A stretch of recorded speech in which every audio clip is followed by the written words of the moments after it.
Saat yang lain masih khawatir akan kelaparan, para kontestan alone sudah bisa menikmati prasmanan hidangan laut, menyantap kerabat kepiting raja dan salmon panggang, hanya diizinkan membawa 10 buah peralatan.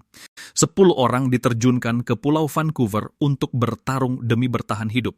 Tidak ada batas waktu, tidak ada kru kamera yang mengikuti. Menghadapi serigala di depan dan beruang hitam di belakang yang bisa bertahan sampai akhir, akan mendapatkan hadiah uang tunai $500.000. Kontestan pertama yang muncul di episode ini adalah Desmond. Lokasi pendaratannya dikelilingi oleh pepohonan rindang. Kabar baiknya adalah tidak jauh dari sana ada sumber kehidupan. Tidak perlu khawatir soal air tawar. Dia membawa barang-barangnya ke tepi sungai.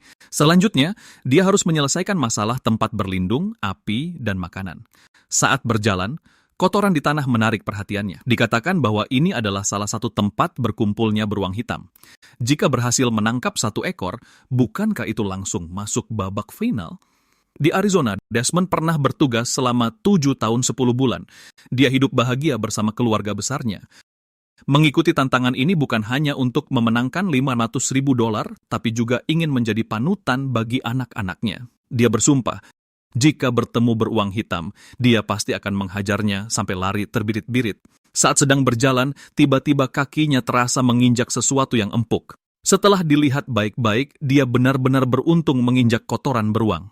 Dilihat dari warnanya, kotoran itu ditinggalkan 1 jam yang lalu. Indra keenamnya mengatakan bahwa tempat ini tidak aman untuk berlama-lama.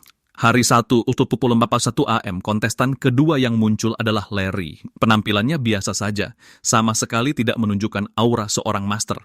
Memindai sekeliling, medannya curam, sangat tidak cocok untuk membangun tempat berlindung. Membawa barang-barangnya, dia menuju ke kedalaman hutan. Awalnya ingin menetap di tepi sungai kecil, tapi khawatir hujan akan membanjiri gubuknya. Dia pun mencari selama setengah jam. Di tepi pantai, dia menemukan pohon cedar besar. Menggunakannya sebagai kerangka, dia mengeluarkan terpal dan membentangkannya. Dengan cepat, sebuah gubuk sementara selesai dibuat. Setelah itu, semakin dilihat semakin terasa tidak beres. Begitu air pasang, seluruh perkemahan akan terendam. Untungnya, cepat dibangun, cepat juga dibongkar. Dia berkemas lagi dan pergi memeriksa ke hulu sungai. Namun, sudah jatuh tertimpa tangga pula. Langit pun mulai menurunkan hujan deras. Di Minnesota, Larry dan istrinya telah menikah selama 26 tahun. Sekarang, putra dan putrinya sudah berkeluarga dan mandiri. Separuh hidupnya dia bekerja keras untuk keluarga. Sekarang akhirnya ada kesempatan untuk hidup demi dirinya sendiri. Dengan dukungan istrinya, dia dengan tegas mengikuti tantangan ini. Mendaki gunung dan menyeberangi sungai, dia mencari tanah datar di tempat yang lebih tinggi. Jalannya basah, licin, dan curam. Setiap langkah membutuhkan kewaspadaan penuh. Tak disangka sejak awal sudah menghadapi rintangan tingkat neraka. Larry yang kesal pun terus mengumpat. Hari 1, 12:39 PM, kontestan ketiga yang muncul adalah Kate. Area tempatnya berada cerah berawan. Satu-satunya masalah adalah pakaian dan ranselnya basah saat mendarat. Seperti yang diketahui semua orang, cuaca di alam liar tidak dapat diprediksi. Prioritas utama adalah menemukan tempat berkemah untuk malam ini. Berjalan-jalan di hutan, dia menemukan lokasi yang datar, membersihkan ranting-ranting kering dan kayu busuk di sekitarnya, lalu menggergaji pohon-pohon kecil yang menghalangi. Di kampung halamannya di Montana, Kate bekerja sebagai petugas pemadam kebakaran di Taman Nasional. Sebagai salah satu petugas pemadam kebakaran terbaik di sana, baik kekuatan fisik maupun mentalnya jauh di atas rata-rata orang biasa. Sekarang dia membesarkan kedua anaknya sendirian. Mengikuti tantangan ini hanya untuk mencari uang tambahan demi anak-anaknya. Mencari sebatang kayu untuk dijadikan balok penopang. Satu ujungnya ditopang oleh tunggul pohon, dan ujung lainnya diletakkan di atas rangka kayu sederhana. Tak lama kemudian, sebuah gubuk sederhana yang terbuka selesai dibuat. Berulang kali menemukan jejak beruang hitam, membuat Desmond harus waspada. Khawatir ransum di dalam tasnya akan menarik mereka, mencarikan pohon tua yang miring untuk menggantungnya tinggi-tinggi. Perang tali pancingnya putus karena tidak kuat menahan beban. Rencananya gagal, dia terpaksa menjauhi wilayah beruang hitam terlebih dahulu. Saat berjalan terdengar suara auman binatang buas. Seketika itu juga wajahnya pucat pasi karena ketakutan. Untuk memberanikan diri, dia mencoba membuat keributan untuk menakuti lawannya. Namun teriakannya malah dibalas dengan ancaman kematian. Mendengarnya saja sudah membuat merinding. Kalau sudah begini, mana ada niat lagi untuk bertahan hidup di alam liar? Cepat-cepat membawa barang dan lari adalah pilihan terbaik. Kontestan keempat yang muncul adalah Tracy. Tidak ingin tidur beralaskan tanah dan berselimutkan langit di malam hari, tugas utamanya adalah menyiapkan tempat tinggal, masuk ke dalam hutan untuk mencari sebidang tanah datar. Sebelum mulai membangun, dia membersihkan pohon-pohon kecil di sekitarnya. Dia tidak ingin tersingkir karena tertimpa pohon, mengikat sebatang balok di antara dua pohon besar, membentangkan terpal di atasnya. Tanpa banyak usaha, sebuah tempat berlindung sementara pun berdiri. Di kampung halamannya di South Carolina, Tracy adalah seorang pensiunan penegak hukum. Orang tuanya masih hidup dan dia memiliki putra dan putri. Sekarang sudah menjadi nenek dari 3 anak. Seiring anak-anak tumbuh besar, hanya Molly yang menemaninya. Ikut tantangan ini tidak ada hubungannya dengan uang. Hanya ingin menyembuhkan luka batin melalui perjalanan spiritual ini. Setelah membangun camp, dia berjalan-jalan di pantai. Pemandangan di depannya membuatnya terpana. Sejauh mata memandang, ada kerang hijau yang tak terhitung jumlahnya. Kebetulan itu adalah makanan favorit Tracy. Tapi kabar buruknya, sebelum datang tim program mengingatkan semua orang bahwa di sini pernah terjadi pasang merah dan kerang hijau sebagai pemakan filter hidup dari alga. Jika tidak ingin mati, jangan sekali-kali memakannya. Hanya bisa melihat, tapi tidak bisa makan, lebih menyiksa daripada kelaparan. Di sisi lain, Larry mencari setengah hari tapi tidak menemukan lokasi yang bagus. Melihat hari sudah mulai gelap, dia terpaksa kembali ke tepi sungai untuk sementara waktu, mengayunkan parang hitamnya, menebang sebatang pohon muda, mengikat salah satu sudut terpal di atasnya, mengangkatnya tinggi-tinggi dan menyangkutkannya di dahan pohon di sebelahnya. Kemudian meraut beberapa pasak untuk mengencangkan keempat sudutnya. Bagian dalam tenda ditopang lagi dengan sebatang kayu. Setelah tempat perlindungannya beres, barulah Larry punya mood untuk menikmati pemandangan. Hari 1:15:37, sejak ditakuti oleh beruang hitam, Desmond langsung melesat ke pantai. Saat ini, dia seperti burung yang ketakutan. Sedikit saja suara bisa membuatnya pucat pasi ketakutan, tapi terus-menerus was-was seperti ini bukanlah solusi. Mengingat kembali paruh pertama hidupnya, sepertinya dia belum pernah menginjakkan kaki di alam liar sendirian. Daripada menderita dalam ketakutan, lebih baik langsung menyerah dan pergi. Setelah berkata demikian, sebuah yacht datang dari danau, menghadapi pertanyaan tim program. Wajahnya penuh dengan ketakutan. What are you to menghadapi pertanyaan tim program? Wajahnya penuh ketakutan. Main-main boleh, bercanda boleh, tapi tidak berani mempertaruhkan nyawa. Meskipun menyia-nyiakan kesempatan, kemudian dia mengemasi barang-barangnya dan segera mundur dari tantangan ini. Malam pun tiba. Ken, Eski Tracy sedang duduk di camp menghangatkan diri di depan api. Mendengar suara dari semak-semak, dia langsung waspada, mengeluarkan kapak perangnya dan bersiap membela diri. Setelah merasa aman dan baru saja berbaring untuk istirahat, terdengar suara ranting patah dari belakang tenda, disertai suara langkah kaki yang membuat jantung berdebar kencang. Tracy buru-buru mengeluarkan peluit pengusir beruang dan bersiaga. Dibandingkan beruang, yang paling dia khawatirkan adalah puma. Kecepatan mereka sangat tinggi, hampir mustahil untuk dihindari. Hari kedua, baru 2 pagi memasuki hari kedua, hujan turun sepanjang malam. Kate bangun dengan sangat kesal. Seluruh tendanya tidak ada tempat yang kering, bahkan kantong tidurnya pun basah kuyup. Untungnya, selama ini dia sudah terbiasa dengan penderitaan. Mengumpulkan bahan bangunan dari sekitar untuk memperbaiki tempat perlindungannya, Ridgepole Estate gunakan 2 tiang penyangga dan tambahkan balok lintang sebagai penopang. Dengan cepat membangun sebuah pondok tahan hujan. Meskipun hujan deras, bagian dalamnya tetap kering. Kamera beralih ke Larry. Semuanya basah, mencari rabuk api menjadi masalah. Butuh waktu 1 jam untuk menemukan kayu yang benar-benar kering. Kembali ke camp dan mencoba menyalakan api dengan pemantik api. Selain terlalu dekat dengan sungai kecil, semua aspek kehidupannya bisa dibilang sempurna. Dengan adanya api, dia menjadi lebih percaya diri. Malam tiba, terdengar suara lolongan dari dalam hutan. Larry tidak merasa takut sedikit pun, bahkan menantang mereka untuk datang bertarung 1 lawan 1. Waktu menunjukkan hari kelima. Tersisa 9 kontestan di lapangan. Hujan terus-menerus turun semalaman lagi. Kate bangun dari tempat perlindungannya yang lembab. Tugas hari ini adalah membangun dapur luar ruangan.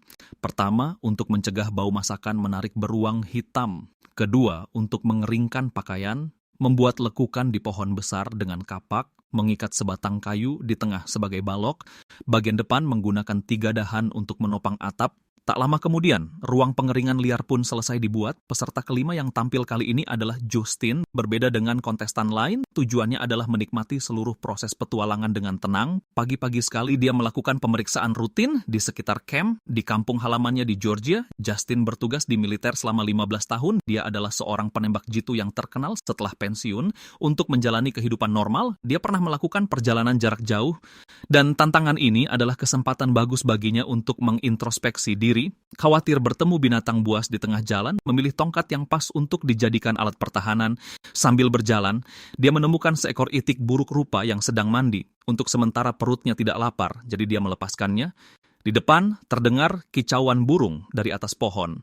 Jika tidak salah tebak, mereka mengiranya sebagai binatang buas besar yang mengganggu. Hari kelima, pada 7 pagi, peserta keenam yang muncul adalah Mike Ewisko. Sejak awal sudah sesumbar.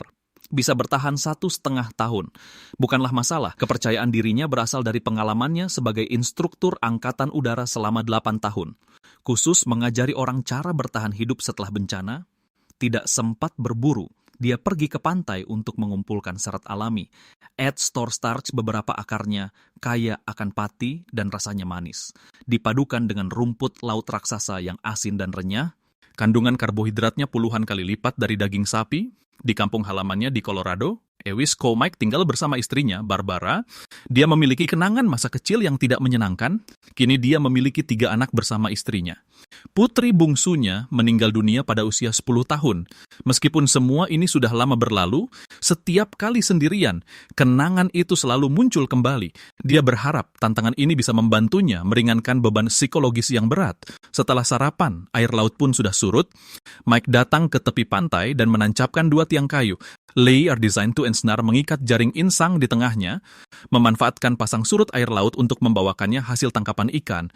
Melihat situasi ini, dia tidak bisa menahan diri untuk memamerkan teknik tenisnya. Di sisi lain, Justin sedang menjelajahi sekitar, mencoba menemukan sumber makanan yang stabil. Setelah berjalan hampir seharian, selain hutan lebat, dia tidak melihat jejak protein apapun. Di depan, dia menemukan sebuah anak sungai kecil di hutan. Saat mendekat, dia benar-benar terpana. Dia melihat seekor itik buruk rupa tergeletak di seberang. Dia mendekat dan memeriksanya. Tidak ada bekas gigitan atau darah di permukaannya. Dia menduga mungkin mati karena sakit atau infeksi. Memikirkan ini, dia tidak akan berani memakannya meskipun punya 8 nyali. Membiarkannya begitu saja akan menarik predator. Setelah berpikir sejenak, dia membawanya ke tepi laut. Sepanjang jalan, dia sangat tergoda hingga air liurnya menetes. Kemudian, dia melemparkannya ke laut untuk menjadi nutrisi bagi alam. Alasan kenapa dia tidak menjadikannya umpan adalah karena khawatir protein yang ditangkap juga akan terinfeksi. 3:05 PM. Peserta ketujuh yang muncul adalah Randy. Dari janggut lebatnya, terlihat kekuatannya tidak kalah dengan petarung kuat. Karena tidak pandai menangkap ikan, dia berencana untuk memfokuskan energinya pada perangkap dan berburu. Di kampung halamannya di Michigan, sejak muda Randy sudah merindukan alam liar. Melalui kerja keras, dia menjadi seorang taipan outdoor. Dia bekerja di sebuah sekolah bertahan hidup selama 8 tahun, mengajarkan orang-orang teknik bertahan hidup primitif. Baik pengalaman maupun kemampuannya tidak tercela. Sekarang, keluarga dan karirnya sama-sama sukses. Partisipasinya dalam tantangan ini tidak ada hubungannya dengan $500.000. Dia hanya ingin menguji apa yang telah dilihat dan dipelajarinya selama ini. Untuk bertahan, makanan sangatlah penting. Dia membuat beberapa perangkap angka 4 untuk menangkap tikus dan kelinci. Meskipun terlihat tidak mencolok, tapi saat bebannya cukup besar, bahkan beruang hitam dan puma pun tidak bisa lolos, dia mencari jembatan kayu yang biasa dilewati Jerry. Dia menaruh sebatang kayu di atas perangkap, berharap besok saat kembali, dia bisa mendapatkan seekor protein. Waktu menunjukkan hari ke-6, untuk memeriksa jaring insang sebelum air pasang, Mike bangun pagi-pagi sekali. Vancouver Island can be penuh antisipasi. Dia datang ke tepi pantai. Dari kejauhan, dia sudah melihat sesuatu yang gelap tergantung di sana. Is a rockin. Sekali lihat, ternyata itu ikan batu yang sangat jelek. Saat mengangkat jaring, ternyata ada juga ikan sebelah dan ikan putih. Hanya dalam 1 hari, hasil tangkapannya begitu melimpah, membuatnya bertanya-tanya apakah dia datang untuk bertahan hidup atau berlibur. Tanpa banyak basa-basi, dia memanggangnya di tepi pantai hingga renyah di luar. Dan lembut di dalam, rasanya lezat, berair, dan penuh dengan aroma ikan. Sisanya tidak disia-siakan. Dia menggali lubang di tepi pantai. Dia memasukkan daging ikan ke dalamnya dan menutupinya dengan lumut untuk menjaga kelembapan. Jens spopasi masalah besar soal makanan telah teratasi. Mike sudah siap menghadapi ujian kejam berupa makan daging dan minum sup dalam porsi besar. Di sisi lain, Randy datang untuk memeriksa perangkapnya. Seperti yang dia duga, perangkapnya terpicu. Kabar buruknya adalah tidak ada sehelai bulu protein pun. Sampai saat ini dia bertahan hidup hanya dengan memakan jamur. Jika terus begini, tubuhnya hanya akan membakar lemak dan otot untuk energi. Tak disangka, seorang Taipan bertahan hidup sepertinya juga bisa menemui jalan buntu. Pepatah mengatakan, hidup dari gunung makan dari gunung, hidup dari laut makan dari laut. Karena di darat tidak berhasil, the last 3 dia mulai mempertimbangkan untuk menangkap ikan mas liar dan lainnya. Di alam liar, lingkungan hidup yang nyaman sangatlah penting. Untuk meningkatkan ketahanan gubuknya terhadap hujan, Kate memutuskan untuk memasang sebuah pintu besar. Pertama, dia memasang sebuah balok melintang pada rangkanya. Dia mengumpulkan tanaman pakis dari sekitar dan mengikatnya dengan rapi di atasnya. Selain menahan air hujan, ini juga memberikan efek insulasi. Terakhir, dia membuat tripod sederhana sebagai penyangga. Setelah selesai, dia masuk ke dalam untuk mencoba hasilnya. Pemandangan yang penuh nuansa musim semi ini terasa sangat nyaman. I, Nat 5, Tilakatu 2 PM. Peserta ke-8 yang muncul adalah David, dengan tatapan matanya yang garang. Sulit untuk melihat bahwa dia adalah seorang ayah yang penyayang. Berada di tanah liar ini, kesepian, kelaparan, dan dingin menggerogotinya setiap saat. Di kampung halamannya di Michigan, Wentwood, Amy David telah menjadi seorang pendeta selama 15 tahun, telah bercerai selama bertahun-tahun. Dia membesarkan ketiga anaknya sendirian. Dia memiliki daya tahan dan kemauan yang melebihi orang biasa. Untuk memberikan lingkungan hidup yang baik bagi anak-anaknya, sebagai seorang ayah, dia merasa wajib untuk mengikuti tantangan saat ini. Masalah air, api, dan tempat berlindung telah teratasi. Selama dia bisa mendapatkan makanan, dia bisa bertahan sampai tim produksi bangkrut. Dia mengeluarkan tali yang dia temukan di pantai. Participant Scanus David bersiap membuat pancing tonda untuk menangkap ikan. David bersiap membuat pancing tonda untuk menangkap ikan. Sebagai umpan, dia memilih kepiting yang renyah, gunakan batu sebagai pemberat dan lempar ke dalam air, ikat ujungnya ke pohon di tepi pantai agar mudah diambil. Semoga ikan mas liar setempat berbaik hati. Waktu menunjukkan hari ke-7, langit mendung dan hujan terus-menerus. David tidak sabar untuk datang memeriksanya. Saat diangkat, isinya hanya rumput laut, tidak ada apa-apa lagi. Umpannya dimakan, bahkan kailnya juga hilang satu. Itu atraktif, rasa rugi 2 kali ini benar-benar membuat jengkel. Hari ke-7, 7:27 AM di sisi lain, Randy mendapat masalah besar. Pagi-pagi saat bersiap menyalakan api, pemantiknya tidak ditemukan. Setelah memeriksa rekaman, ternyata jatuh di samping perapian. Benda itu titik nyalanya rendah, mudah sekali terbakar habis jika terkena api. Mencoba mencari untuk menyelamatkan kerugian. Tidak diragukan lagi, terbakar habis tak bersisa. Seperti yang kita tahu, tanpa makanan bisa bertahan seminggu. Tanpa air, 3 hari saja sudah harus pergi. Khawatir diare, Kate menyalakan api besar untuk merebus air. Mengikuti tantangan ini, tujuannya sangat jelas. Ingin menjadi teladan bagi anak-anaknya. Saat membelah kayu, tangannya tidak sengaja gemetar. Detik berikutnya, punggung tangannya sudah berdarah, saking takutnya. Dia langsung kembali ke camp untuk mengambil kotak PTKK. Jika arteri terpotong dan tidak diobati selama 4 hingga 6 jam, akan menyebabkan hilangnya fungsi secara permanen. Disertai adrenalin, kedua tangannya tidak berhenti gemetar. Setelah membuka kotak medis, dia langsung menelepon untuk mundur. Segera setelah itu, sebuah perahu kecil melaju kencang menuju camp. Melihat situasinya. Petugas medis langsung mengingatkannya untuk mengangkat tangan, memanfaatkan gravitasi untuk memperlambat aliran darah, lalu gunakan tangan satunya untuk menekan agar pendarahan berhenti.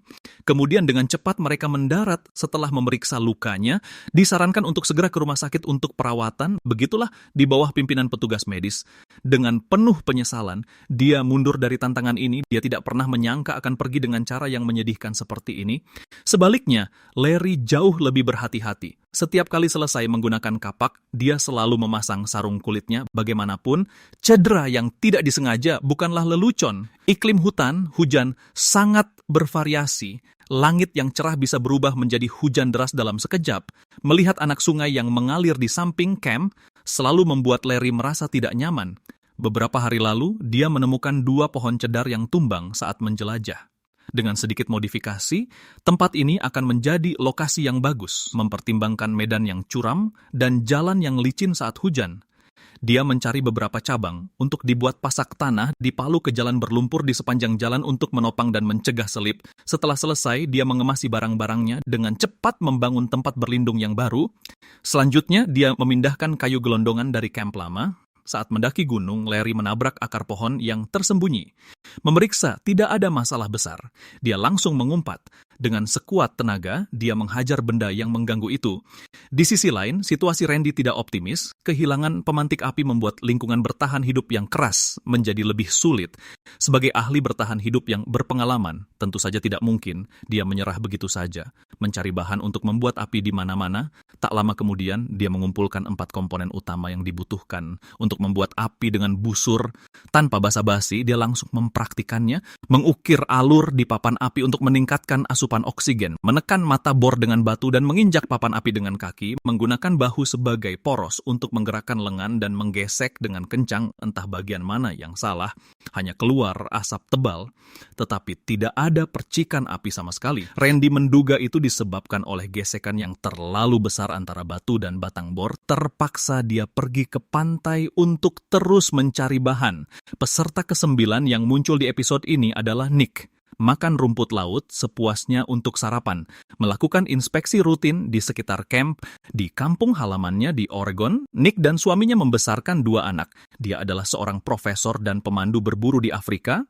Sayangnya, dia menderita sklerosis multiple. Setelah menjalani semua pengobatan, tidak ada hasilnya.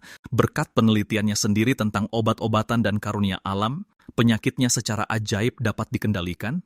Karena kecintaannya pada alam liar, dia dengan tegas mengikuti tantangan ini, kembali dan melihat pondoknya yang bocor dan berangin. Nick merasa sudah waktunya untuk memperbaikinya. Tepat pada saat itu, terdengar teriakan burung-burung gagak berdasarkan pengalaman bertahun-tahun di alam liar. Dia menduga ada binatang buas besar yang muncul tanpa peduli apapun. Dia terus merenovasi tempat perlindungannya. Portland, saat sedang sibuk-sibuknya, terdengar lagi suara gagak. Awalnya, Nick tidak terlalu memedulikannya sampai dia mendengar lolongan yang sangat menyedihkan. Didorong oleh rasa ingin tahu, dia tidak bisa menahan diri untuk keluar memeriksanya. Mengikuti sumber suara, dia tiba di tepi pantai saat dilihat dengan saksama. Di seberang ada seekor beruang hitam yang sedang mencari makan. Dia bukan saja tidak takut setengah mati, bahkan berencana merebut makanan dari beruang itu. Bagaimanapun, hewan-hewan itu tidak akan datang tanpa alasan. Mungkin ini bisa jadi kesempatan untuk mendapatkan protein sepuasnya. Yang terakhir muncul adalah Jose. Pakaiannya memancarkan aura seorang petarung yang kuat, menggunakan tongkat penggali yang dibuatnya. Dia dengan giat menggali akar pohon cemara di dekatnya. Di alam liar, ini adalah bahan yang sangat baik untuk menganyam tali, mengupas kulit luarnya dan menggulungnya menjadi satu, merendamnya di genangan air untuk menjaga kelenturannya, agar bisa dikeluarkan dan digunakan kapan saja saat dibutuhkan. BGA-Con, sebelum mengikuti tantangan, Jose tinggal di dekat Yukon di Kanada. Popple Vuh menjalani kehidupan primitif dan mengajarkan keterampilan bertahan hidup di alam liar. Telah berkelana kemana-mana, bertukar pengalaman bertahan hidup dengan berbagai pakar. Dia tidak punya alasan untuk menolak tantangan yang menguji kemampuannya. Satu-satunya yang dia khawatirkan adalah istrinya di rumah. Di sini semuanya basah kuyup. Untuk mencegah api padam, Jose mengeluarkan keahlian andalannya. To a thin stream, memilih sebatang kayu yang bagus dan membelahnya menjadi 2. Dengan pisau besarnya, dia melubangi bagian dalamnya. Di ujungnya disisakan sebuah lubang kecil. Batang kayu lainnya dibuat dengan cara yang sama, lalu keduanya disatukan. Antapolaspine, sebuah pipa tiup api primitif pun selesai dibuat. Dengan bantuannya, bahkan percikan api kecil pun bisa menyala kembali. Mengambil kembali akar pohon cemara yang telah direndam lama, mengikatnya dengan erat untuk mencegah kebocoran udara. Adapun hasilnya jelas sangat efektif. Saat bosan, ini juga bisa digunakan sebagai alat musik untuk mengisi waktu. Setelah mengamati, Tracy menemukan tempat yang bagus untuk menangkap ikan, Ken. SC mengeluarkan jaring insang dari 10 peralatannya, membawanya ke tepi pantai, dan melilitkannya pada pasak kayu. Pergi ke lokasi strategis untuk memasangnya. Hanya dalam beberapa menit, air laut terlihat naik dengan mata telanjang. Semoga pemeriksaan berikutnya tidak mengecewakan usahanya. AE71132 PM, seiring dengan gagalnya usaha membuat api dengan bor kayu, suasana hati Randy juga jatuh ke titik terendah. Melihat batu pilihan di tangannya, dia memutuskan untuk mencoba berjuang sekali lagi. Memilih kembali bahan kering untuk membuat api, menggunakan sekuat tenaga untuk menggesekkannya. Tanpa ragu, usaha itu gagal sekali lagi. Tapi sebagai pakar bertahan hidup, dia tidak mungkin menyerah begitu saja. 4 PM, meski sudah berusaha keras sampai berasap, percikan api tak kunjung muncul. 21 PM pepatah mengatakan, kegagalan tidak akan terjadi untuk Randy yang tidak mau menyerah. Setelah menghabiskan ribuan kalori energi untuk pertama kalinya melihat percikan api yang telah lama ditunggu. Memindahkannya ke rabuk dan meniupkan beberapa hembusan napas. Saat api menyala, dia merasa sangat lega. Ribuan kata pun tak bisa mengungkapkan kegembiraan di hatinya. Air laut surut, Tracy datang untuk memeriksa jaring insangnya. Ini benar-benar rezeki dari Tuhan. Menangkap seekor ikan karper liar dan seekor anak kepiting raja, memotongnya menjadi beberapa bagian dan memasukkannya ke dalam kaleng besi. Kembali ke camp untuk memasaknya hingga matang. Setelah matang, langsung disantap dalam satu suapan. Segar dan lembut, rasanya begitu lezat. Setelah makan kenyang, Tracy mencurahkan isi hatinya. Pada tahun 1997, dia masih seorang penegak hukum. Suatu kali dalam perjalanan pulang kerja, dia menerima panggilan tugas. Dia ragu selama belasan menit antara pulang ke rumah atau pergi bertugas.